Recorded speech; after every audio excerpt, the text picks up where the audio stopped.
Well, good morning. I want to start off with a big thank you to all my new subscribers and mainly Rob Knorr, who's sent a lot of you guys my way. I really appreciate it. The comments are awesome. Um, it's kind of scary, I'll be honest with you. I've gotten in the last 3 days over like 150 new subs, and for a small channel growing like that, it's kind of nerve wracking. You want to make sure you're still putting out good content, that people want to watch. So you feel a responsibility. It's pretty surreal. But after yesterday, I actually called in to Rob North's show and talked a little bit about all this stuff that went on, and I told him that I made a video about 3 a.m. friends, and he brought up how he was kind of shocked that it's like um not common, right? It's kind of weird to think like I'm gonna go into a couple of stories, but man, I had a lot of friends, growing up and even as an adult that would be by your side like through thick and thin through some of my roughest days. And for you that have been here for a while, I struggled with a really bad addiction for a long time.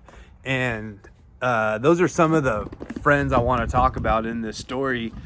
Some bridges I burned and had to earn trust back, and just the people that were there for me. Sorry, sitting in my front yard playing, throwing the ball for the dog, so it's a car driving by. Uh, some of the friends I burned, and a lot of the friends that just stuck by my side through the whole thing.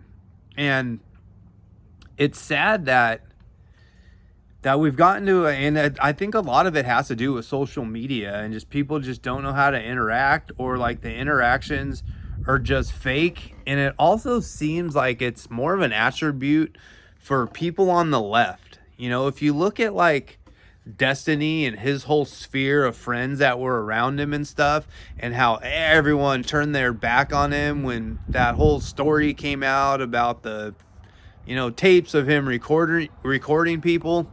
I'll be honest with you. Uh, I'm not saying what Destiny did is a non-issue. However, one of my close friends got wrapped up in something like that. I don't know that I would just immediately disavow them and turn my back on them. I'm sure it's hard for a lot of them because they work together, and the comment sections are probably constantly disavow, disavow, disavow.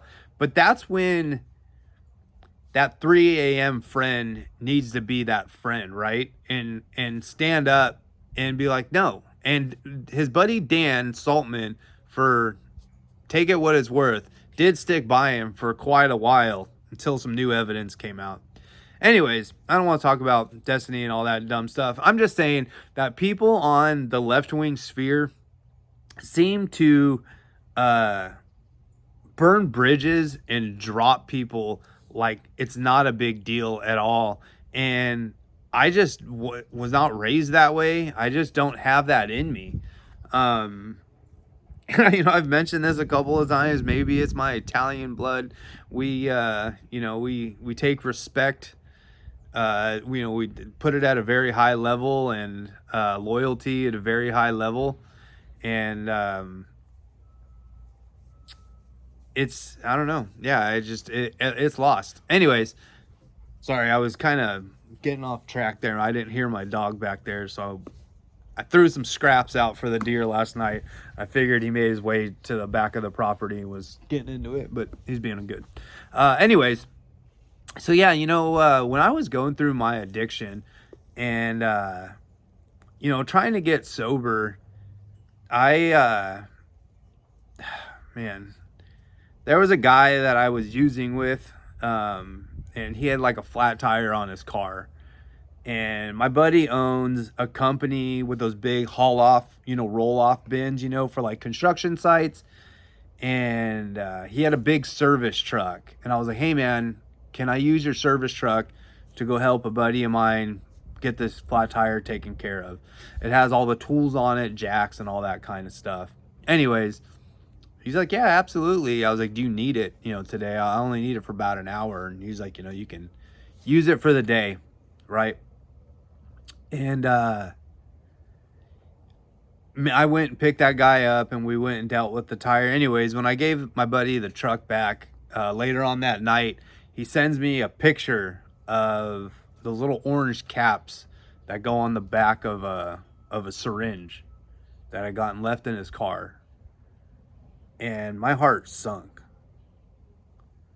I think, if I remember the story correctly, I think at the time I was telling everyone I wasn't using. Or else he probably wouldn't have let me use his vehicle, And I knew I messed up. I was like, man, this guy trusted me. He's a good friend of mine, and I let him down, and it sucked. And it took me a really long time to earn that guy's trust back. I mean, we're good now. That I'm sober. This friend of mine actually had a really bad drinking problem. And at the time, I was sober from alcohol.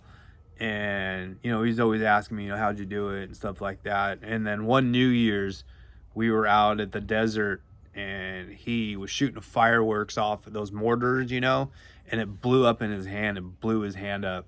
Luckily, he was wearing leather dirt bike gloves, but it messed his hand up pretty bad. He had a huge gash up the pad of his hand right here, and he quit drinking after that. So, that's one story of a really loyal friend who I burned, and they ended up forgiving me, and I was able to earn their trust back.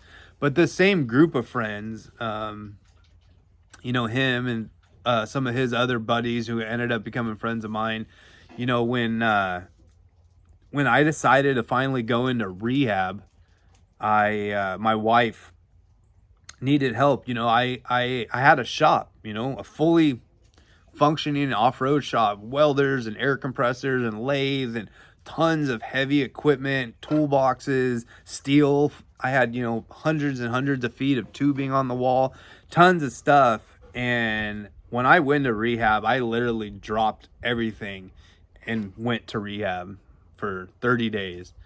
And I was like, I'm closing the shop. I need to fix myself.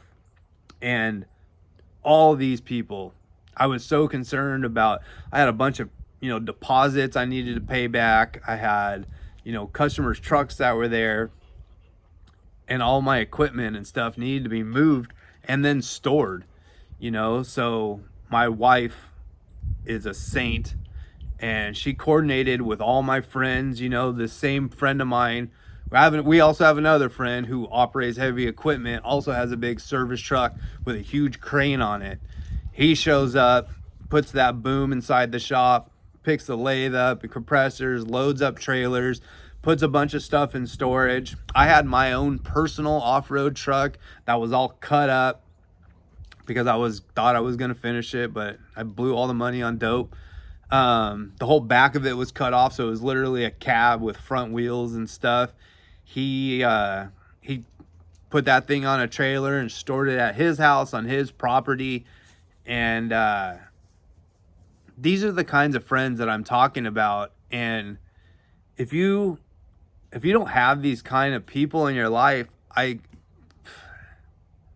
guess I pity you. I mean, I don't know what to say. It's shocking that less and less people have friends like this. And when I was talking to Rob yesterday about it, he was talking about, he grew up in a small town in Pennsylvania, and small town communities are just like that in general. And I also think a lot of it comes with blue collar guys, right? Just working on job sites together, dangerous jobs, you busting each other's balls all day and giving each other a hard time and ragging on one another. And but y'all know that at any point someone can get hurt, and then it's time to quit goofing. Even the guy you dislike on the job site, we all have that guy that everyone's just annoyed with and nobody really cares for him. But if something happens to him, even if a different trade, you know, say you're a framer and one of the electricians start shit with the guy that you guys don't care for on the framing crew, you're going to stand up for him because he's part of your crew, you know, he's part of your friend group. And I don't know, maybe it comes from that, maybe it just comes, or just, you know, faith, you know, a lot of, I wouldn't even say that, man. I honestly, that seems more, that seems kind of more shady than I think a lot of this other stuff I'm talking about. Military, you know, it's, you know, how many times you've heard these same stories, you know, about people in the military. There's that one guy on the crew, on the squad or whatever, that nobody cares for, but you guys have the common goal, common enemy, and you're going to do everything you can to make sure he gets home all right. And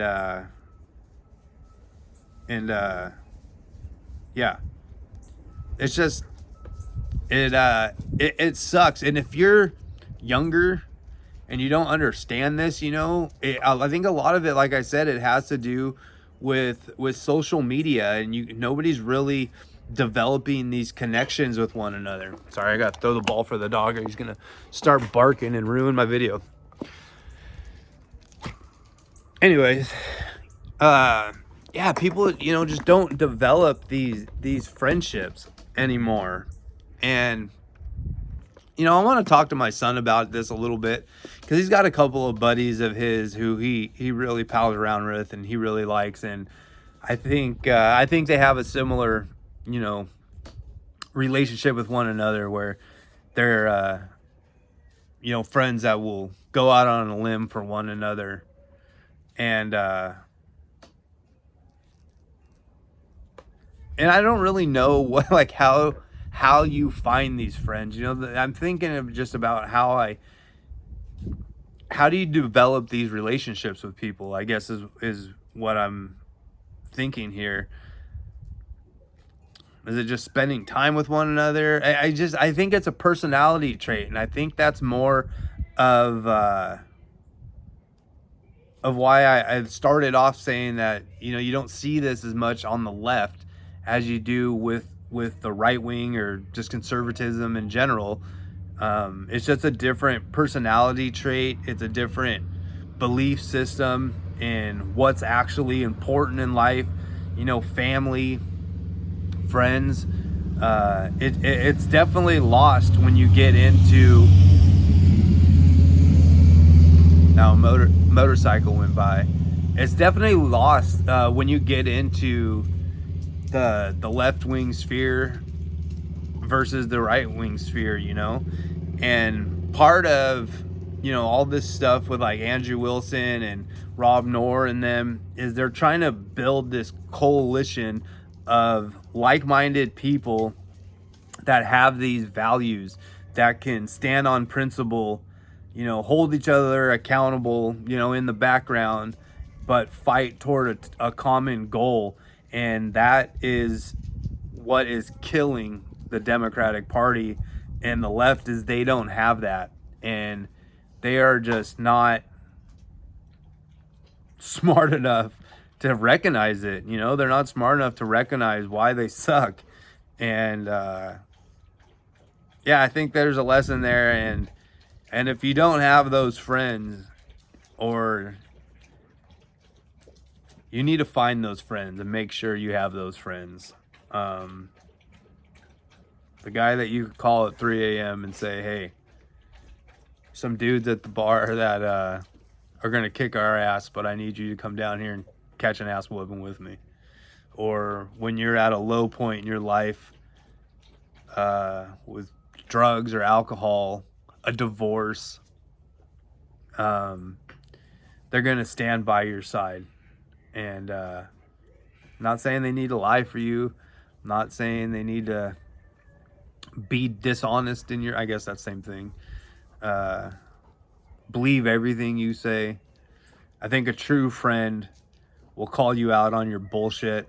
Oh, look at that dog pooping in the background. Where's my finger? Right there. Well, I guess we can end this video now. Try to find those friends. and look at the friends that you have now, and see if they already are in your life, you know, because like I said, moving out of California, I left a lot of those friends behind. Some of our friend group did move to Texas with us, or at least in the area that I can count on. And I've met a couple of guys out here in Texas who I would consider that friend, guys that I can call for anything, and they'd be there for me. They would help me out no matter what. And it's lost on a lot of people these days. Till next video.